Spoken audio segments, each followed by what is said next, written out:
നവയുഗത്തിലെ സുവിശേഷ ദീപങ്ങളാകുവാൻ ഇതാ അനേകം വൈദികർ സമർപ്പണം ചെയ്യുന്നു.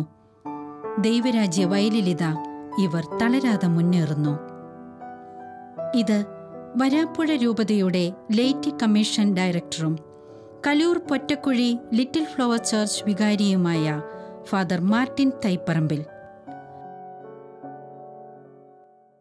തന്റെ പൗരോഹിത്യ ജീവിതത്തിലെ ആർദ്രമായ ദൈവിക ഇടപെടലുകളെക്കുറിച്ച് മാർട്ടിനച്ചൻ നമ്മോട് പങ്കുവയ്ക്കുന്നു.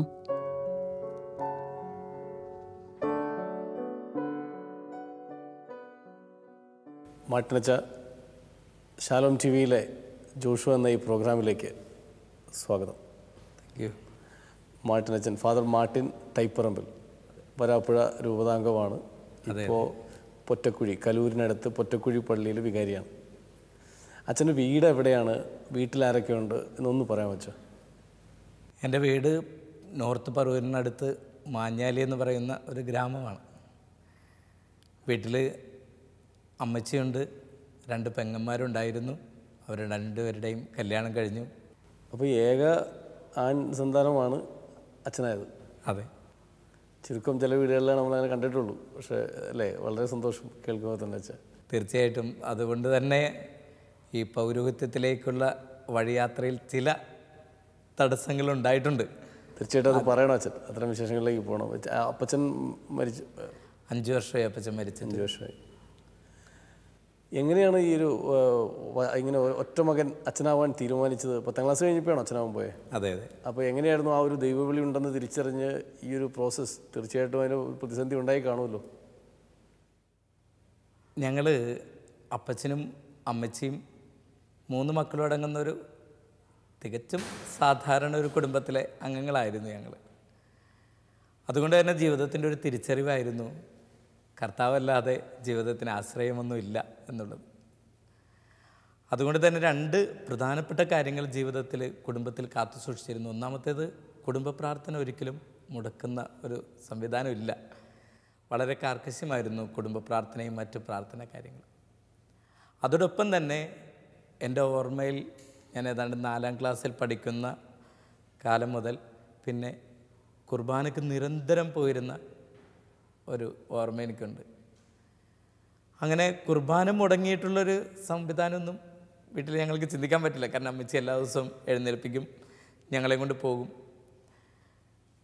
പ്രത്യേകമായ വിധത്തിൽ അക്കാര്യത്തെക്കുറിച്ച് ഓർക്കുമ്പോൾ അൾത്താരയുടെ ഏറ്റവും മുമ്പിൽ ഏറ്റവും ആദ്യത്തെ ഒരു കുഞ്ഞായിട്ട് ഞാനവിടെ നിൽക്കുമായിരുന്നു.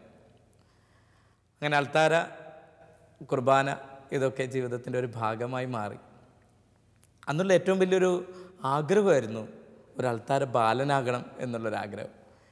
കുഞ്ഞായിട്ട് താഴെ നിൽക്കുമ്പോൾ ഉള്ളിൻ്റെ ഉള്ളിലെ ഒരു കൊതിയാണെന്ന് പറയാം. വാസ്തവത്തിൽ അൾത്താര ബാലന്മാർ അൾത്താരയിലൂടെയൊക്കെ ഇങ്ങനെ നടക്കുന്നത് കാണുമ്പോൾ, കുർബാനയ്ക്ക് സഹായിക്കുന്നത് കാണുമ്പോഴേക്കും ഇങ്ങനെ വല്ലാത്ത ആഗ്രഹമായിരുന്നു ഒരു അൾത്താര ബാലനാകണമെന്നുള്ളത്. അങ്ങനെ ഈ ഒരു ആഗ്രഹം സഫലീകൃതമായതും ആ ഒരു കാലഘട്ടത്തിൽ തന്നെയാണ്. എനിക്ക് കൃത്യമായിട്ട് ഞാൻ ഓർക്കുന്ന എൻ്റെ ജീവിതത്തിലെ ഏറ്റവും വലിയൊരു സന്തോഷത്തിൻ്റെ ഒരു ദിവസമാണത്. അത് 1979 മെയ് മാസം 23-ാം തീയതി നമ്മുടെ ഇടവക ദേവാലയത്തിൽ മാതാവിൻ്റെ വണക്കമാസ പ്രാർത്ഥന നടക്കുന്ന സമയത്ത്, ആ ഒരു വൈകുന്നേരത്തെ കുർബാന സമയത്താണ്. സാധാരണയായി പള്ളിയിൽ അല്പം നേരത്തെ വരും, കാരണം ആദ്യം ഇരിക്കണമല്ലോ. അതിന് വേണ്ടിയിട്ട് വീട്ടിൽ നിന്ന് ആദ്യം കൊണ്ടുവന്ന് പള്ളിയിൽ വരും, അവിടെ വന്നിരിക്കും. അങ്ങനെ ഇരിക്കുന്ന സമയത്ത് കപ്പ്യാരനോട് വിളിച്ചുകൊണ്ട് പറഞ്ഞു, ഒരു കുപ്പി എന്നിട്ട് പറഞ്ഞു, ഇത്തിരി വെള്ളം എടുത്തുകൊണ്ട് വരാൻ പറഞ്ഞു. പള്ളിയിൽ പോയി, പള്ളിമേടയിൽ പോയി. അവിടെ ഞാൻ പള്ളിമേടയിൽ ചെന്നു. പള്ളിമേടയുടെ തൊട്ട് പുറകിലാണ് കിണർ. അവിടെ നിന്ന് കുറച്ച് വെള്ളം എടുത്തൊരു കുപ്പിയിലാക്കി ഞാനിങ്ങനെ പുറത്തേക്ക് പോരുന്ന സമയത്ത് പുറകിൽ നിന്നൊരു വലിയ വിളി കേട്ടു. മാട്ടിൽ നിന്നും പറഞ്ഞൊരു വിളി. തിരിഞ്ഞു നോക്കിയപ്പോൾ വികാരിച്ചനാണ്. അന്നത്തെ വികാരിച്ചൻ ബഹുമാനപ്പെട്ട സൈമൺ മന്ത്രച്ചനായിരുന്നു.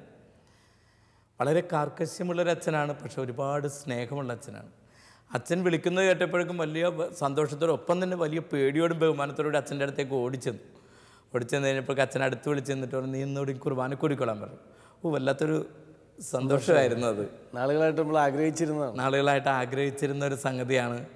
അപ്പം ഞാൻ അങ്ങനെ കുർബാനക്ക് കൂടാനായിട്ട് അന്ന് മുതൽ ആരംഭിച്ചു. എല്ലാ ദിവസവും കുർബാനക്ക് പോയിരുന്നത് കൊണ്ടൊരു വേറൊരു ഗുണമുണ്ടായി. അച്ഛൻ്റെ പ്രാർത്ഥനയും ജനങ്ങൾ ചൊല്ലുന്ന പ്രാർത്ഥന എല്ലാം എനിക്ക് കാണാപ്പാടം അറിയായിരുന്നു. കുറേ നാളുകൾ കഴിഞ്ഞപ്പോഴേക്കും എല്ലാം കാണാപ്പാടം അറിയായിരുന്നു. പിന്നെ വീട്ടിൽ വന്നാൽ എല്ലാ ദിവസത്തെ ഒരു കളിയാണ്, പള്ളിക്കളി എന്നുള്ളൊരു സംഗതിയിൽ ഞങ്ങൾ. അപ്പോൾ അപ്പച്ചനും അമ്മച്ചിയും പെങ്ങന്മാരും അടുത്തുള്ള കൂട്ടുകാരൊക്കെ പാട്ടുകാരും കാണികളൊക്കെ ആയിരിക്കും. ഞാനിപ്പോഴും അച്ഛൻ തന്നെയാണ്. 2 തോർത്തൊക്കെ എടുത്ത് 2 വശത്ത് കെട്ടിട്ട് കഴുത്തി കൂടി ഇട്ട് ഇങ്ങനെ കൊച്ചു ഗ്ലാസ്സുകളൊക്കെ കൊണ്ടുവന്ന് വെച്ച് ഇങ്ങനെ കുർബാനയിൽ ഇങ്ങനെ ശീലിക്കുന്ന ഒരു പതിവ് ജീവിതത്തിലുണ്ടായിരുന്നു. അപ്പോഴൊക്കെ അന്ന് നാട്ടിൽ പിള്ളേരൊക്കെ വിളിക്കുമായിരുന്നു, അച്ഛൻമാട്ടി എന്ന് വിളിക്കുമായിരുന്നു. കുഞ്ഞായിരുന്നപ്പോൾ തുടങ്ങി തന്നെ അച്ഛൻമാട്ടി എന്ന് വിളിക്കുമ്പോഴേക്കും വല്ലാത്തൊരു സന്തോഷമാണ്. അത് ഒരിക്കലും അതിനെക്കുറിച്ചൊരു മോശമായിട്ടോ ഒന്നും ചിന്തിച്ചിട്ടില്ല, വല്ലാത്ത സന്തോഷമാണ്. ഇങ്ങനെ അൾത്താരയിൽ ആദ്യമായിട്ടൊരു അൾത്താരപാലനായി കയറിയ തുടർച്ചയായിട്ടുള്ള കാലഘട്ടങ്ങളിൽ മുഴുവൻ പിന്നെ ജീവിതത്തിലുണ്ടായിരുന്ന ഒരു ആഗ്രഹമാണ് അച്ഛനാകണം എന്നുള്ളൊരാഗ്രഹം. വാസ്തവത്തിൽ ഒരുപാട് പ്രാർത്ഥിച്ചിട്ടുണ്ട്. ജീവിതത്തിൽ ഉണ്ടായിട്ടുള്ള ഏക ഒരു കൊതി എന്ന് പറയുന്നതും അച്ഛനാകണമെന്നുള്ളൊരു ആഗ്രഹമായിരുന്നു. അതിനു വേണ്ടിയിട്ട് ഞാനിങ്ങനെ മുന്നോട്ട് പോകുമ്പോഴേക്കും എന്നെ ഇതിനുവേണ്ടി ഒരുപാട് സഹായിച്ച വ്യക്തികളുണ്ട്. പ്രധാനമായിട്ട് എടുത്തു പറയാനുള്ളത് എൻ്റെ വികാരിച്ചന്മാരെന്നെ പ്രോത്സാഹിപ്പിച്ചിട്ടുണ്ട്. കുറേ പേരൊക്കെ പ്രോത്സാഹിപ്പിച്ചിട്ടുണ്ട്. അത്ര പ്രകടമായിട്ടല്ലെങ്കിൽ പോലും ഇതിനോട് ചേർത്ത് നിർത്തി കൊണ്ടുപോയപ്പോൾ ഞാനറിയാതെ തന്നെ ഇങ്ങനെ ഒരു രൂപീകരണം എന്നെ നടക്കുന്നുണ്ടായിരുന്നു. പിന്നെ എൻ്റെ അപ്പച്ചനും അമ്മച്ചിയും തീർച്ചയായിട്ടും ഒരു പ്രാർത്ഥന കുടുംബത്തിൻ്റെ ഒരു അന്തരീക്ഷത്തിലൂടെ വളർത്തിക്കൊണ്ട് പോയതുകൊണ്ട് ഇങ്ങനെ ഒരു സാഹചര്യം ജീവിതത്തിലുണ്ടായിരുന്നു. എനിക്ക് എടുത്തു പറയാനുള്ളത് CMC സന്യാസിനി സഭയിലെ 2 ബഹുമാനപ്പെട്ട സിസ്റ്റേഴ്സാണ്. ഞാൻ ലത്തീൻ സഭയിലെ അച്ഛനാണ്. അതെ. സീറോ മലബാർ സഭയിലെ 2 സിസ്റ്റേഴ്സാണ്. വസ്തുത്തിൽ മാഞ്ഞാലിയിൽ മതബോധനം പഠിപ്പിക്കുന്നതിന് വേണ്ടി ഒക്കെ വന്നിരുന്ന 2 സിസ്റ്റേഴ്സായിരുന്നു. ഒരു സിസ്റ്റർ വില്ലിബ്രോഡ്, ഒരു സിസ്റ്റർ സാവിയോ. ഇതിനകത്ത് സിസ്റ്റർ വില്ലിബ്രോഡ് മാഞ്ഞാലി ആ പരിസരത്ത് തന്നെയുള്ള സീറോ മലബാർ കമ്മ്യൂണിറ്റിയിലെ ഒരു അംഗമാണ്. സിസ്റ്റർ എൻ്റെ എന്താണെന്ന് എനിക്കറിയില്ല, എൻ്റെ ആഗ്രഹം ഞാൻ പറയാതെ തന്നെ തിരിച്ചറിഞ്ഞതുകൊണ്ടാണോ എന്നറിയാൻ പാടില്ല. എല്ലാ ദിവസവും ഞായറാഴ്ച ദിവസങ്ങളിൽ കുർബാനയൊക്കെ കഴിഞ്ഞ് വേദപാഠമൊക്കെ കഴിഞ്ഞ് കഴിയുമ്പോഴേക്കും വ്യാകുല മാതാവിൻ്റെ പള്ളിയാണ് മാഞ്ഞാലി പള്ളി.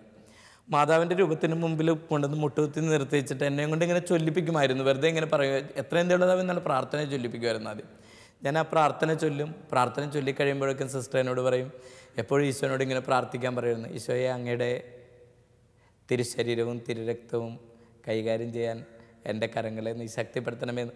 എനിക്കറിയില്ല, ഇതിൻ്റെ പൊരുൾ പോലും അറിയില്ലാത്തൊരു സമയത്താണ്, ഞാൻ പറഞ്ഞില്ല 4ാം ക്ലാസ് 5ാം ക്ലാസ് പഠിക്കുന്ന സമയത്താണ് സിസ്റ്റർ എന്നോട് ഇങ്ങനെ പറയുന്നത്. ഇങ്ങനെ ഞാൻ പക്ഷേ ഇങ്ങനെ തത്തമ്മ പൂച്ച എന്ന് പറയുന്ന പോലെ ഇങ്ങനെ ഇരുന്ന് പറഞ്ഞുകൊണ്ടിരിക്കുമായിരുന്നു. ഇതെൻ്റെ ജീവിതത്തിൻ്റെ ഒരു ഭാഗമായിട്ട് മാറിയിട്ടുണ്ട്.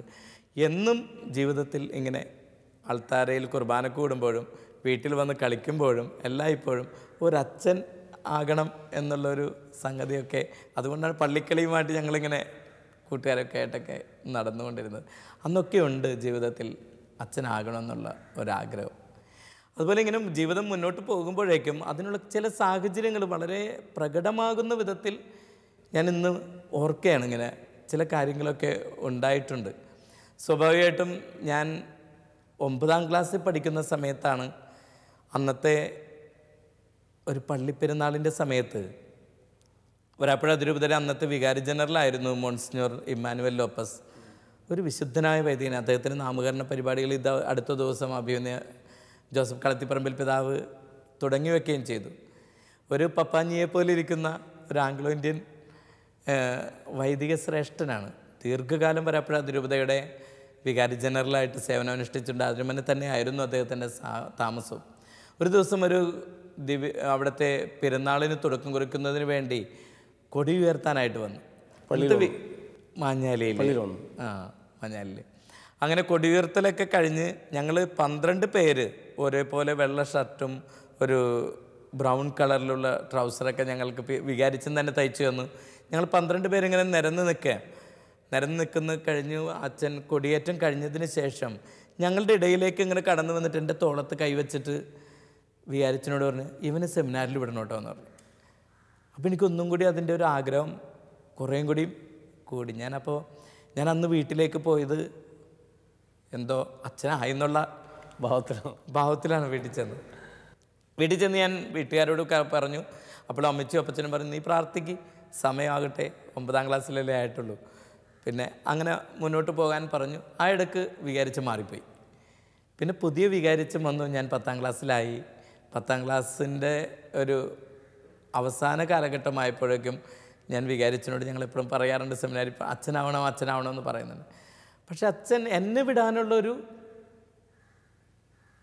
താല്പര്യമോ തീരുമാനമൊക്കെ ഒന്നും അച്ഛൻ കാണിക്കുന്നില്ല. പക്ഷെ വേറെ 2 പേരെ സെമിനാരിൽ വിടാനുള്ള എല്ലാ കാര്യങ്ങളും അച്ഛൻ വളരെ ഉത്സാഹപൂർവ്വം ചെയ്യുന്നുണ്ട്.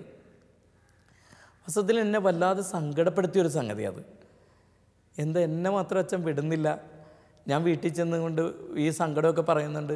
ചില ദിവസങ്ങളിൽ ഞാൻ കരഞ്ഞിട്ടുണ്ട്. വാസ്തവത്തിൽ അച്ഛൻ അവരെ സെമിനാരി വിടാനുള്ള പേപ്പറുകളൊക്കെ ശരിയാക്കി, എനിക്ക് മാത്രം ഒന്നും ചെയ്യുന്നില്ല. ഞാൻ വീട്ടിൽ പോയി അമ്മച്ചിയുടെ അടുത്ത് ഇരുന്ന് കരഞ്ഞു ഒരു ദിവസം. എൻ്റെ കരച്ചിൽ കണ്ടിട്ടാവണം അമ്മച്ചി പിറ്റേ ദിവസം പള്ളിയിൽ വന്നപ്പോൾ അച്ഛൻ്റെ അടുത്ത് നിന്ന് ചോദിച്ചു, അച്ഛൻ ഇങ്ങനെ ഒരു കാര്യമുണ്ട്, അവൻ ഭയങ്കര വിഷമത്തിലാണ്, സങ്കടത്തിലാണ് അച്ഛൻ. അപ്പോഴാണ് എനിക്ക് മനസ്സിലായത് അച്ഛൻ ഞാൻ നേരത്തെ പറഞ്ഞതുപോലെ അച്ഛൻ പറഞ്ഞ 2 റീസൺസ് ഉണ്ടായിരുന്നു. ഒന്നാമത്തത് അച്ഛൻ പറഞ്ഞത് ഇതാണ്, വീട്ടിലെ ഏക മകനാണ്, പിന്നെ ഒരു സാധാരണ കുടുംബം, വീട്ടിൽ വേറെ പിന്നെ ഒരു ആശ്രയമില്ല, അതുകൊണ്ട് അച്ഛനെ അത്ര അങ്ങോട്ട് പ്രൊമോട്ട് ചെയ്യുന്നുണ്ടായിരുന്നില്ല. രണ്ടാമത്തെ കാര്യം ഞാൻ പറഞ്ഞല്ലോ, അന്നൊരു ഓൾട്ടർ ബോയ് ആയിരുന്നു ഞാൻ. പക്ഷേ ഓൾട്ടർ ബോയ് ഇങ്ങനെ വന്നപ്പോഴേക്കും പിന്നെ പള്ളിയിലുള്ള എല്ലാ കാര്യങ്ങളും ചെയ്തിരുന്നത് ഞാനൊക്കെ തന്നെയാണ്. ഏതാണ്ട് ഒരു കപ്പ്യാർ പോലെയായിരുന്നു. അപ്പോൾ ഇങ്ങനെ സംഗതി കാര്യങ്ങളൊക്കെ ചെയ്തുകൊണ്ടിരിക്കുന്ന സമയത്ത് പെട്ടെന്ന് ഞാൻ പോയി കഴിഞ്ഞാൽ പിന്നെ ഇവിടെ ഒരാൾ ഇല്ലാത്തൊരു സാഹചര്യം ഉണ്ടായിട്ടുണ്ട്. അച്ഛനത് അമ്മച്ചിനോട് പറഞ്ഞപ്പോഴാണ് എനിക്ക് കാര്യം പിടികിട്ടിയത്. പക്ഷേ പിന്നീട് അച്ഛൻ ഞാൻ പോലും അറിയാതെ എന്നെ വിടാനുള്ള കാര്യങ്ങൾ ചെയ്തു. എന്നോടൊരു ദിവസം കാര്യങ്ങൾ പൊയ്ക്കൊള്ളാനുള്ള ഒരു സന്തോഷകരമായിട്ടുള്ള വാർത്ത എന്നോട് പറഞ്ഞു. അതോടുകൂടി ഞാൻ വല്ലാത്ത സന്തോഷമായി. അങ്ങനെയാണ് സെമിനാരിൽ 10ാം ക്ലാസ്സിലെ പരീക്ഷയൊക്കെ കഴിഞ്ഞു. 1984 ഞാൻ SSLC പരീക്ഷ എഴുതുന്നത്. 86 പരീക്ഷയൊക്കെ കഴിഞ്ഞതിന് ശേഷം സെമിനാരിയുടെ ക്യാമ്പിൻ്റെ സമയത്ത് ഞങ്ങളെ വിട്ടു, വൊക്കേഷൻ പ്രൊമോഷൻ ക്യാമ്പിന് വിട്ടു. അതിനുശേഷം സെലക്ഷന് വിട്ടു. അഭിനന്ദ ജോസഫ് കാലന്തറ പിതാവാണ് അന്ന് സെലക്ഷൻ ഞങ്ങൾക്ക് നൽകി. ഞങ്ങൾ 3 പേരും സെമിനാരിയിൽ ചേർന്നു. സെമിനാരിൽ 3 പേരും ചേർന്നു. എന്നാൽ ഒരു സത്യം പറയാം, പരസ്യമായിട്ട് പറയാൻ പാടില്ലാത്തൊരു സംഗതിയായിരുന്നു. 3 പേരിൽ ഏറ്റവും മോശം ഞാൻ തന്നെയായിരുന്നു. എനിക്കറിയാം, എല്ലാ കാര്യത്തിലും ഒരു മികവ് തെളിയിച്ചിട്ടുള്ള ഒരു സംഗതി ഒന്നും ജീവിതത്തിൽ ഉണ്ടായിട്ടില്ല. എനിക്ക് തോന്നുന്നു ഞാൻ SSLC പോലും പാസ്സായത് ഒരുവിധം നല്ല മാർക്കോട്ട് പാസ്സായി. പക്ഷേ വാസ്തവത്തിൽ ആദ്യമായിട്ടാണ് അത്രയും നല്ല മാർക്ക് കിട്ടിയിട്ടുള്ളത്. ഞാൻ SSLC പാസ്സായത് പോലും ഞാൻ ഇന്നിപ്പോൾ തിരിച്ചറിയുന്നുണ്ട്, എന്നെ അച്ഛനാക്കാൻ വേണ്ടി തന്നെ മാത്രം പാസ്സാക്കിയിട്ടുള്ള ഒരു സംവിധാനം. SSLC വരെ SSLC പാസ്സായി ഞങ്ങൾ സെമിനാരിലേക്ക് പോന്നു. സെമിനാരിൽ മികവുകളുള്ള സെമിനാരിക്കാരായിരുന്നു എല്ലാവരും. ഇപ്പം എൻ്റെ കൂടെ ഉണ്ടായിരുന്ന 2 പേര് മാഞ്ഞാലിയിൽ നിന്ന് വന്നവരും എന്നേക്കാൾ കൂടുതൽ മാർക്കുള്ളവരും സാധ്യതകളുള്ളവരും വലിയ കുടുംബത്തിലെ അംഗങ്ങളൊക്കെ ആയിരുന്നു. പക്ഷേ അവർ 3 വർഷത്തിനുള്ളിൽ അവർ 2 പേരും തിരിച്ചു പോയി. അപ്പോഴൊക്കെ എൻ്റെ മനസ്സിൽ ഞാൻ കാത്തു സൂക്ഷിച്ചിരുന്ന ഒരു പ്രാർത്ഥന, എപ്പോഴും അൾത്താരയിലേക്ക് വരുമ്പോൾ പ്രാർത്ഥിച്ചിരുന്ന ഏക പ്രാർത്ഥന, എൻ്റെ ഈശോ എന്നെ വിടല്ലേ. ഇത് മാത്രമായിരുന്നു എൻ്റെ പ്രാർത്ഥന, എന്നെ വിടരുത്. അതന്ന് മാത്രമല്ല, ഇന്നും എൻ്റെ പ്രാർത്ഥന ഒരു ആഴത്തിലുള്ളൊരു പ്രാർത്ഥന എന്ന് പറയുന്നത് ഇതിൽ നിന്ന് എന്നെ പുറത്തു വിടല്ലേ എന്നുള്ളൊരു പ്രാർത്ഥനയാണ്. അച്ഛൻ്റെ വാക്കുകളിലും അച്ഛൻ്റെ കണ്ണിലും, അച്ഛൻ പറയുമ്പോൾ തന്നെ അച്ഛൻ്റെ കണ്ണെന്ന് പറയുന്നത്, കാരണം എന്തുമാത്രം ആഗ്രഹിച്ച് എത്രമാത്രം വിശ്വസ്തയോടെയാണ് അച്ഛൻ ഈ ഒരു വൈദിക ജീവിതത്തെ അപ്രോച്ച് ചെയ്തതും സ്വീകരിച്ചതും ഇന്നും തുടരുന്നുവെന്ന് അച്ഛൻ്റെ വാക്കുകളിൽ ക്ലിയറാണ്. അച്ഛൻ പറഞ്ഞ ഓരോ ഷെയറിങ്ങിലും വളരെ കൃത്യമാണ്. കാരണം ഒരു കുടുംബത്തിൽ മാതാപിതാക്കൾ ശ്രദ്ധിച്ചാൽ മക്കൾക്കുണ്ടാകുന്നൊരു വ്യത്യാസമാണ് അച്ഛൻ്റെ ഒരു വൈദിക ജീവിതത്തിനുള്ള ആഗ്രഹത്തിൻ്റെ പ്രധാനപ്പെട്ട കാരണം. എത്ര വർഷമായിരുന്നു അച്ഛൻ സെമിനാരിലെ പരിശീലനം? 10 വർഷം. എന്നാണ് അച്ഛൻ വൈദികനായത്? തിരുപ്പട്ടം സ്വീകരിച്ച ദിവസം എന്നാണ്? 1994 ഏപ്രിൽ മാസം 11-ാം തീയതിയാണ് അച്ഛനായത്. അപ്പോൾ ഇതിപ്പോൾ ഒരു ജൂബിലി വർഷമാണ് അല്ലേ? ജൂബിലി വർഷത്തിലേക്ക് പ്രവേശിച്ചു. 25 വർഷം. അതെ അതെ, അല്ല, 25ാമത്തെ വർഷം ജൂബിലി വർഷമാണ് ഇപ്പോൾ. അപ്പോൾ എല്ലാവിധ ആശംസകളും മംഗളങ്ങളും വെച്ചാൽ പ്രാർത്ഥിച്ചാൽ മതി. തീർച്ചയായിട്ടും. എൻ്റെ ചോദ്യം, ആ 25 വർഷം മുമ്പത്തെ ഒരു ഓർമ്മ വളരെ ചെറുതാക്കി ഒന്ന് പറയാമോ? വൈദികനായ ഒരു ദിവസം. കാരണം സാധാരണ തീർച്ചയായിട്ടും എല്ലാ വൈദികരെ സംബന്ധിച്ചിടത്തോളം ദിവസം പ്രധാനപ്പെട്ടാണ്. അച്ഛൻ്റെ കാര്യത്തിലൊരു ചെറിയ വ്യത്യാസം എനിക്ക് തോന്നുന്നത്, കുഞ്ഞായിരിക്കുമ്പോൾ മുതൽ ആഗ്രഹിക്കണം, പിന്നെ പള്ളിക്കളി വീട്ടിലല്ലേ എല്ലാം കൊണ്ടും അങ്ങനെ ഒരു നാളുകൾ ആഗ്രഹിച്ച് ആ ഒരു ദിവസം എത്തി അല്ലേ? അന്ന് എന്തായിരുന്നു 25 വർഷം മുമ്പ് ആ ഒരു പട്ടസ്വീകരണത്തിൻ്റെ അന്നത്തെ ഒരു ഓർമ്മ? എൻ്റെ ഓർമ്മ എന്ന് പറയുന്നത് ഇതാണ്. എനിക്കൊരു വലിയൊരു ബോധ്യമുള്ളത്, ഒരു മനുഷ്യനായിട്ട് ജനിച്ചിട്ടുള്ള ഒരു വ്യക്തിക്ക് ദൈവത്തിന് നൽകാവുന്ന ഏറ്റവും വലിയ സമ്മാനമാണ് പൗരോഹിത്യം എന്ന് പറയുന്നത്. അതങ്ങനെയാണ് തന്നെ. 1994 ഏപ്രിൽ മാസം 11-ാം തീയതി ഈശോ എനിക്ക് ആ സമ്മാനം തന്നു. ആ ഒരു സമ്മാനത്തിൻ്റെ സംതൃപ്തിയിലാണ് ഞാനിപ്പോഴും. വാസ്തവത്തിൽ ഞാൻ എപ്പോഴും ചിന്തിക്കും, പരിശുദ്ധ കന്യകാമറിയത്തിന് പോലും ഇത്രയും വലിയൊരു അനുഗ്രഹം കൊടുത്തിട്ടില്ല. കാരണം ഈശോയ്ക്ക് ഒരു പ്രാവശ്യം ജന്മം കൊടുക്കാനേ മാതാവിന് സാധിച്ചുള്ളൂ. പക്ഷെ ഒരു പുരോഹിതന് എല്ലാ ബലിയർപ്പണത്തിലും ഈശോയ്ക്ക് ജന്മം എടുത്തു കൊടുത്തുകൊണ്ടിരിക്കുക, അത് ജീവിതത്തിൻ്റെ ഏറ്റവും വലിയ ഭാഗ്യം തന്നെയാണ്. അപ്പോൾ ആ ഭാഗ്യം എനിക്ക് കൈവരിച്ച ദിവസമാണ് വാസ്തവത്തിൽ 25 വർഷങ്ങൾക്ക് മുമ്പ് ആ 94 ഏപ്രിൽ 11-ാം തീയതി എന്ന് പറയുന്നത്. പിന്നെ ഞാൻ നേരത്തെ പറഞ്ഞു വെച്ചതുപോലെ ജീവിതത്തിൻ്റെ മഹാസ്വപ്നങ്ങൾ, അതിനേക്കാൾ കൂടുതൽ ഇനിയൊരു ആഗ്രഹം എനിക്ക് ഉണ്ടായിട്ടില്ല ഇതുവരെ. ഒരച്ഛനാകുക എന്നുള്ളൊരു ആഗ്രഹം മാത്രമേ ജീവിതത്തിൽ ഉണ്ടായിട്ടുള്ളൂ. യോഗ്യതയും അത്രയൊക്കെ തന്നെയുള്ളൂ. അത് പൗരോഹിത്യം സ്വീകരിക്കാനുള്ള യോഗ്യതയില്ല, എന്നാൽ പോലും അതിൻ്റെ ഒരു ആഗ്രഹത്തിൻ്റെ ഒരു യോഗ്യത എനിക്കുണ്ട്. അല്ലാതെ ഞാൻ ആഗ്രഹിച്ചിട്ടുണ്ട്. അതെനിക്കന്ന് സാധിച്ചു കിട്ടിയായിരിക്കുന്ന ഒരു സംവിധാനമാണ്. പിന്നെ സെമിനാരി ചേരുന്നതിനെക്കുറിച്ചുള്ള കുറച്ച് തടസ്സങ്ങൾ ഞാൻ പറഞ്ഞല്ലോ. ഇതുപോലെ തന്നെ എൻ്റെ അപ്പച്ചനും ഉണ്ടായിരുന്ന ഒരു ഉത്കണ്ഠ, അപ്പച്ചൻ ഒറ്റപ്പെട്ടു പോകുന്നു എന്നുള്ളത് ഞാൻ നേരത്തെ സൂചിപ്പിച്ചു. അത് എന്നെ വല്ലാതെ ഒരു ആദ്യ സമയത്ത്, പക്ഷേ ഞാൻ എന്നും പ്രാർത്ഥിച്ചിരുന്നു ഈ ഒരു ആഗ്രഹം സഫലീകൃതമാകുന്നതിന് വേണ്ടി. ദൈവം എല്ലാം ഒരുക്കി. വാസ്തവത്തിൽ എന്നെക്കാളും ഒരുപാട് യോഗ്യതയുള്ള ഒരു സെമിനാരിയിൽ നിന്ന് പോയി. ഞങ്ങൾ 25 പേര് ആരംഭിച്ചതാണ് ഞങ്ങളുടെ ബാച്ച്. ഞങ്ങൾ വരാപ്പുഴ രൂപതയിൽ അച്ഛന്മാരായത് 5 പേരാണ്. എന്നിട്ട് ബാക്കിയുള്ളവരൊക്കെ പലരും പല കാലഘട്ടത്തിൽ പല കാരണങ്ങൾ കൊണ്ടൊക്കെ പോകുമ്പോഴും മനസ്സിൻ്റെ ഉള്ളിലുണ്ടായിരുന്ന പ്രാർത്ഥന, ഈശോയെ എന്നെ വിടല്ലേ എന്നുള്ള പ്രാർത്ഥന അന്ന്. തീർച്ചയായിട്ടും ആ പ്രാർത്ഥന ദൈവം കേട്ടു എന്നത് വളരെ പ്രധാനപ്പെട്ട കാര്യം. അതിലുപരി എനിക്ക് തോന്നുന്നു ദൈവത്തിൻ്റെ ഒരു വിളിയാണ്, തീരുമാനമാണ് ഇത്, അല്ലേ? ആ വിളിയുടെ ഒരു മഹത്വമാണ് തീർച്ചയായും ഇന്നും തുടരാൻ പറ്റുന്നത്. എൻ്റെ മറ്റൊരു ചിന്ത എന്ന് പറഞ്ഞാൽ, അച്ഛൻ വിവിധ ഉത്തരവാദിത്തങ്ങൾ, വൈദികനായതിനു ശേഷം വിവിധ ഉത്തരവാദിത്തങ്ങൾ അച്ഛൻ ഏറ്റെടുത്തു. ആദ്യത്തെ ഉത്തരവാദിത്തം എവിടെയായിരുന്നു വെച്ചാൽ വൈദികനായതിനു ശേഷം? എൻ്റെ ആദ്യത്തെ അപ്പോയിൻമെൻറ്റ് നമ്മുടെ തേവര സെയിൻറ്റ് ജോസഫ് ദേവാലയ സെയിൻറ്റ് ജൂഡ് തീർത്ഥാടന കേന്ദ്രത്തിൻ്റെ ഒരു സഹവികാരിയായിട്ടായിരുന്നു എന്നെ അപ്പോയിൻ്റ് ചെയ്തത്. 1 വർഷക്കാലം ഞാൻ അവിടെ സേവനം അനുഷ്ഠിച്ചു. അതിനുശേഷം ഞാൻ പാലാരിവട്ടം പള്ളിയിലേക്ക് സഹവികാരിയായിട്ട് വന്നു, ബാപ്റ്റിസ്റ്റ് പള്ളിയിലേക്ക്. അതിനുശേഷം 1 വർഷം തികഞ്ഞപ്പോഴേക്കും ഞാൻ കലൂര് പള്ളിയിലേക്ക് കൊച്ചച്ചനായിട്ട് പോയി, കത്രിക്കടവ് പള്ളിയിലേക്ക്. ഏതാണ്ട് 7 മാസത്തോളം ഞാൻ അവിടെ കൊച്ചച്ചനായിരുന്നു. അങ്ങനെ 2 വർഷം 7 മാസം മാത്രമേ കൊച്ചച്ചനായിട്ട് ഉണ്ടായിരുന്നുള്ളൂ. അതിനുശേഷം എന്നെ ഉടനെ വികാരിയാക്കി. ഞാൻ വെണ്ണല പള്ളിയിൽ വികാരിയായിട്ട്. അച്ഛന് ഏതാനും ദേവാലയം അച്ഛൻ മുമ്പ് സൂചിപ്പിച്ച ഈ ഇടവകകളിൽ അസിസ്റ്റൻറ്റ് വികാരിയായിട്ടും പിന്നീട് വികാരിയായിട്ടും, അതുകൂടാതെ രൂപതയുടെ ചില കേന്ദ്ര പ്രസ്ഥാനങ്ങളിൽ അല്ലെങ്കിൽ ഡയറക്ടറായിട്ടും ഒക്കെ അച്ഛൻ സേവനം അനുഷ്ഠിച്ചിട്ടുണ്ട്. പക്ഷേ എൻ്റെ ഇപ്പോഴത്തെ ഒരു ചോദ്യം, ഒരു ഇടവകയിലെ സഹവികാരി എന്ന നിലയിലും വികാരി എന്ന നിലയിലും ഒരു ഇടവകയോട് ചേർന്ന് പ്രവർത്തിച്ചപ്പോൾ, ഒരു മാഞ്ഞാലി പോലത്തെ ഒരു ഇടവകയിൽ നിന്ന് വന്ന ഒരു സാധാരണ കുടുംബത്തിൽ നിന്ന് വന്ന ഏറെ ആഗ്രഹിച്ച് വൈദികനായി വന്ന മാട്ടിനച്ഛന് ഒരു ഇടവക ജനങ്ങളോടൊപ്പമുള്ള ജീവിതത്തെക്കുറിച്ച് എന്താ പറയാനുള്ളത്? എനിക്ക് വളരെ സന്തോഷകരമായിട്ടുള്ളൊരു അനുഭവങ്ങളാണ് ഇടവകയിൽ വികാരി അച്ഛനായിരുന്നപ്പോൾ കൊച്ചച്ഛനായിട്ട് ജീവിച്ചപ്പോഴൊക്കെ. ഇപ്പോഴും വികാരിയാണ് പൊറ്റക്കുഴി പള്ളിയിൽ വികാരിയാണ്.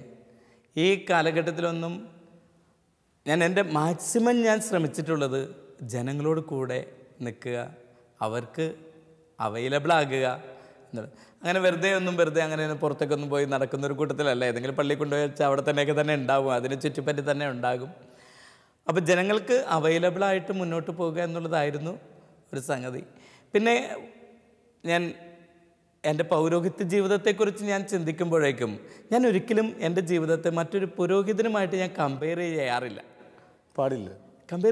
കാരണം എനിക്കറിയാം, വ്യക്തമായിട്ട് അറിയാവുന്ന ഒരു സംഗതി, എന്നേക്കാൾ പ്രഗത്ഭരാണ് എല്ലാവരും. എൻ്റെ ചെറുപ്പകാലം മുതൽ ഞാൻ സെമിനാരി കാലഘട്ടം മുമ്പ് തുടങ്ങി ഇങ്ങനെ മുന്നോട്ട് പോകുമ്പോഴും അച്ഛന്മാരുടെ കൂട്ടത്തിലേക്കൂടെയൊക്കെ നടക്കുമ്പോഴൊക്കെ എൻ്റെ ഉള്ളിലൊരു ചിന്തയുണ്ട്, അതൊരു ഇൻഫീരിയോറിറ്റി കോംപ്ലക്സ് ഒന്നല്ല. അങ്ങനെ ഒരു ജീവിതത്തിൽ ഒരിക്കലും ഉണ്ടായിട്ടില്ല. ഞാൻ അത്തരത്തിലേക്ക് പോയിട്ടില്ല. പക്ഷേ അച്ഛന്മാരായിട്ട് താരതമ്യം ചെയ്യാറില്ല. പക്ഷേ ഞാൻ എൻ്റെ സഹപാഠികളായിട്ട് താരതമ്യം ചെയ്യാറുണ്ട്. എന്ന് വെച്ചാൽ എൻ്റെ നാട്ടിലെ എൻ്റെ കളിക്കൂട്ടുകാരായിട്ടുള്ള ആളുകൾ, എൻ്റെ പ്രായക്കാരായിട്ട് ഞാൻ താരതമ്യം ചെയ്യാറുണ്ട് എപ്പോഴും.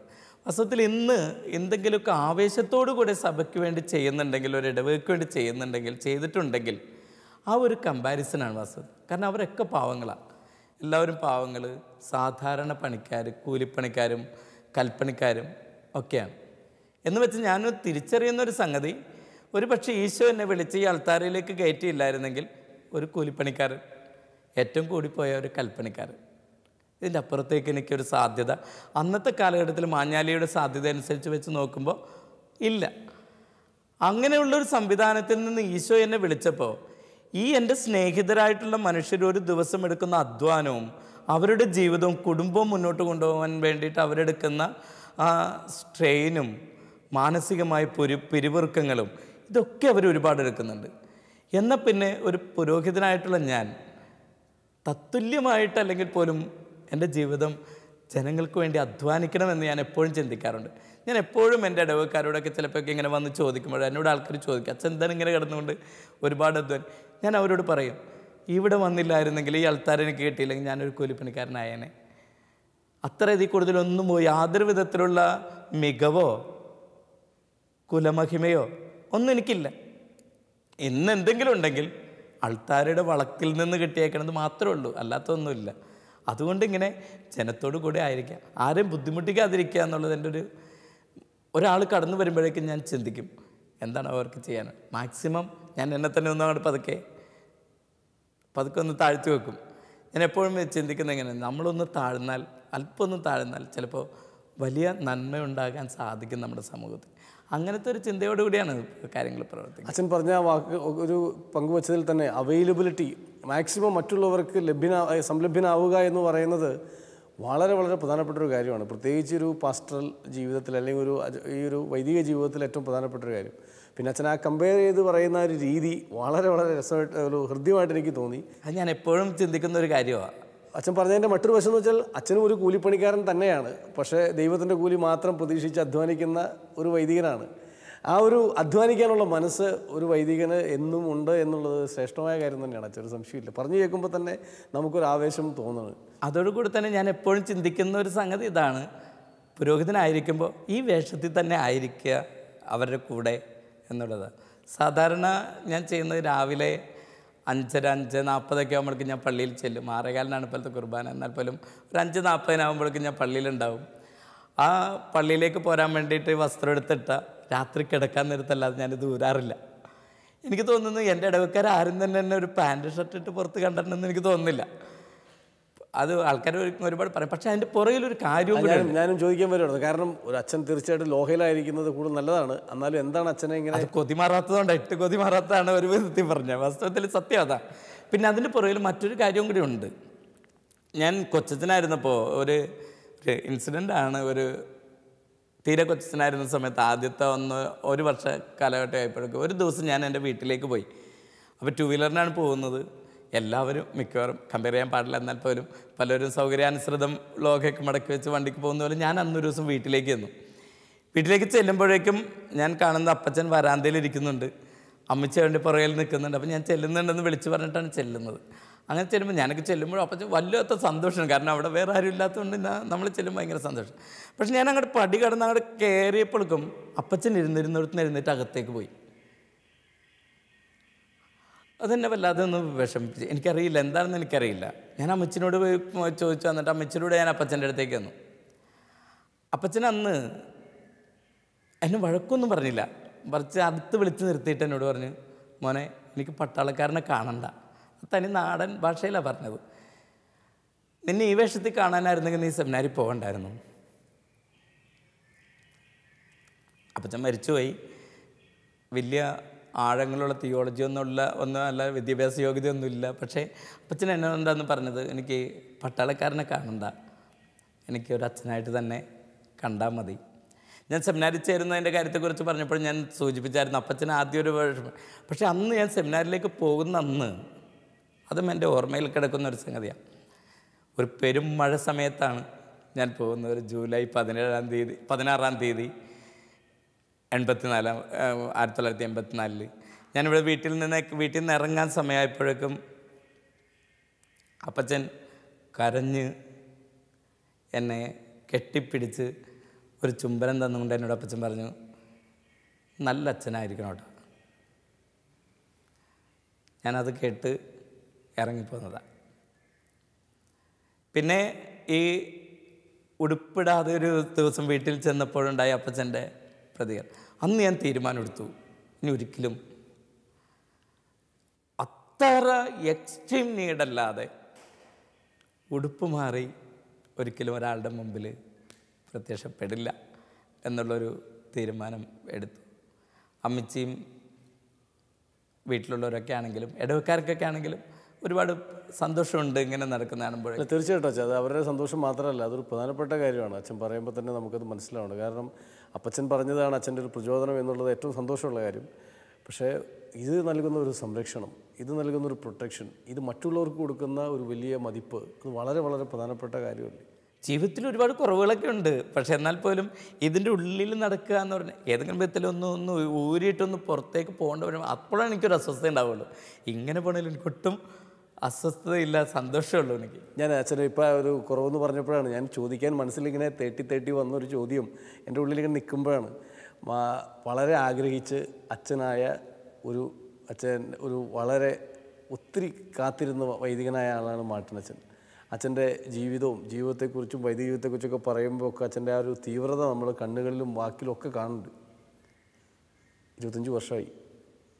എന്നാലും മാർട്ടിൻ തൈപ്പറമ്പിലച്ഛന് വെല്ലുവിളികളൊന്നുമില്ല ഈ വൈദികനായി ജീവിക്കുന്നതിൽ.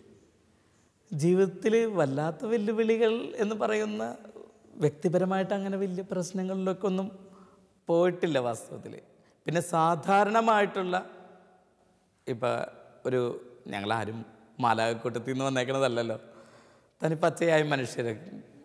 ഹെബ്രായർക്ക് എഴുതിയ ലേഖനത്തിൽ പറഞ്ഞിരിക്കുന്ന പോലെ ദൈവജനത്തിൽ നിന്ന് ദൈവജനത്തിന് വേണ്ടി എടുക്കപ്പെട്ട ദൈവത്തിൻ്റെ ദാസന്മാരെന്ന് പറഞ്ഞതുപോലെ ഞങ്ങൾ പച്ചയായ കുറവുകളും പച്ചയായ ബലഹീനതകളും ഒക്കെ ഉള്ള മനുഷ്യരാണ്. അങ്ങനെയൊക്കെ വരുന്ന ആ കാര്യത്തിൽ മുന്നോട്ട് പോകുമ്പോൾ ഏതെങ്കിലും വിധത്തിൽ എന്തെങ്കിലുമൊക്കെ ഒരു അസ്വസ്ഥതകളൊക്കെ ഉണ്ടാകുമ്പോൾ ഞാൻ ഏറ്റവും കൂടുതൽ ആശ്രയിച്ചിട്ടുള്ളത് മാതാവിലാണ്. ഞാൻ പറഞ്ഞില്ലേ, വ്യാകുല മാതാവിൻ്റെ പള്ളിയിൽ നിന്നാണ് ഞാൻ വരുന്നത്. എൻ്റെ ജന്മദിനം പോലും സെപ്റ്റംബർ 14 അതൊരു കുരിശിൻ്റെ ദിവസമാണ്, കുരിശിൻ്റെ പുകഴ്ചയുടെ ദിവസം. കണ്ണ് തുറന്ന് കണ്ട ദിവസം വ്യാകുല മാതാവിൻ്റെ ദിവസം. അതുകൊണ്ട് തന്നെ ഞാൻ എപ്പോഴും എൻ്റെ ജീവിതത്തിൽ ആശ്രയിക്കുന്നത് മാതാവിലാണ്. എന്തെങ്കിലും ഒരു കൊച്ച് പ്രതിബന്ധങ്ങളോ പ്രതിസന്ധികളോ ഉണ്ടായാൽ മാതാവിൻ്റെ ഒന്ന് കൈവിടാറില്ല. അപ്പോൾ തീർച്ചയായിട്ടും എനിക്ക് ഒരു കാര്യം പ്രത്യേകം പറയാനുള്ള, മാതാവിൻ്റെ മധ്യസ്ഥം പോലെ തന്നെ 5 വർഷം മുമ്പ് ദൈവം തിരിച്ചു വിളിച്ച അപ്പച്ചൻ, വർഷങ്ങൾക്ക് സെമിനാരിൽ പോണ ആദ്യ ദിവസം കെട്ടിപ്പിടിച്ച് നെറ്റിയിൽ ചുംബിച്ചുകൊണ്ട് പറഞ്ഞ ഒരു നല്ല അച്ഛനാവണം എന്ന് പറഞ്ഞ വാക്കുകൾക്ക് വേണ്ടി ആ അപ്പച്ചനും ഈശോയുടെ അടുത്ത അച്ഛന് വേണ്ടി പ്രാർത്ഥിക്കുന്നുണ്ടെന്ന് ഉറപ്പാണ്. അതുകൊണ്ടൊരു നല്ല അച്ഛനായി ജീവിച്ച് നല്ല അച്ഛനായി തന്നെ മരിക്കാനിടയാകട്ടെ. തീർച്ചയായിട്ടും കൂടുതൽ വിശേഷങ്ങൾ അടുത്ത എപ്പിസോഡിൽ പറയണം. അച്ഛൻ്റെ ഈ ആദ്യ എപ്പിസോഡിലെ പങ്കുവെക്കലുകൾക്ക് നന്ദി. ഇങ്ങനെ ജീവിച്ചു പോകാൻ എനിക്ക് വേണ്ടി പ്രാർത്ഥിക്കുകയും കൂടി ചെയ്യണം. തീർച്ചയായിട്ടും. Thank you. യാക്കോബും യോഹന്നാനും വലകഴുകും വലക്കാരും വഞ്ചിക്കാരും, ശിമയോനും യാക്കോബും യോഹന്നാനും വലകഴുകും വലക്കാരും വഞ്ചിക്കാരും, ഒരു നിമിഷം കേൾക്കാമോ നിങ്ങൾക്കായി നൽകാം ഞാൻ ഇന്നൊരു സന്ദേശം. നിങ്ങളെ സാക്ഷാൽ മുക്കുവരാക്കാൻ ഉതകും സുവിശേഷം. നിങ്ങളെ സാക്ഷാൽ മുക്കുവരാക്കാൻ ഉതകും സുവിശേഷം. ആഴക്കടലിൽ പോകുവിൻ, ആഴത്തിൽ വലയെറിയുവിൻ. ആഴക്കടലിൽ പോകുവിൻ.